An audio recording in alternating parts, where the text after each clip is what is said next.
my soapbox. You're in the War Room, live on Capitol Hill, on John Fredericks, Real America's Voice, and Newsmax, G News, GTV. Let's play Tim Pool. I want to play Tim Pool, the very well-known liberal progressive. I want to play a little Tim Pool to introduce our next guest. But I believe, based on the data that Matt Braynard has collected, we absolutely need now some kind of independent audit or verification in these states. This is serious stuff. The important thing to realize, I believe these are all Republican, and Republicans were less likely to send in absentee ballots.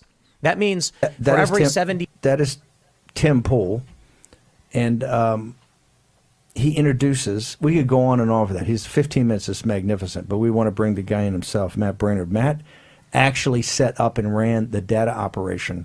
That was one of the central keys to the Trump 2016 victory.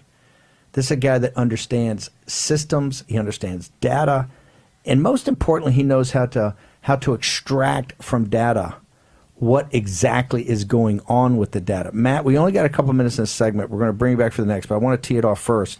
I wanted you just to describe before we get into the details of what Tim Pool and so many of us are excited about, what have you been doing post November 3rd to work through and try to help the American people understand what went on?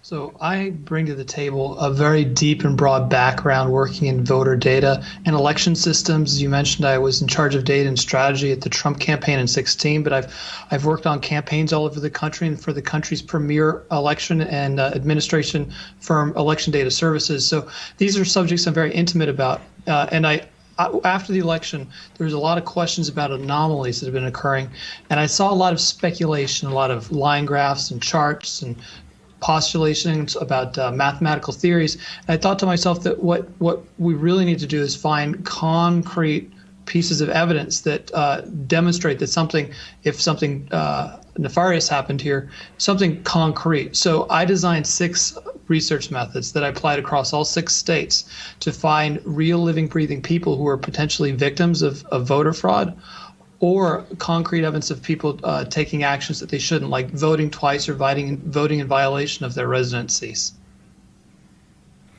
And how did you staff that? How did you pull together? You had the theory of the case, and you went to the 6 states, and you knew what you wanted to accomplish. How did you staff it, and who did you staff it with? What were their qualifications?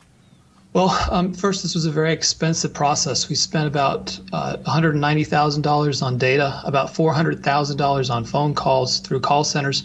And what I did was I pulled back together my same team from 2016, the Trump campaign, who have a very good understanding of the subject matter. We set up a headquarters. We expanded our internal call center. So I went back to the same people that helped, that I knew I could count on before to build the core parts of my team, along with many of the same vendors. In fact, all of the vendors that the campaign had used in the past, both for data and for call centers. And thankfully, we crowdfunded and we were able to raise the amount of money we needed to pay for this very quickly.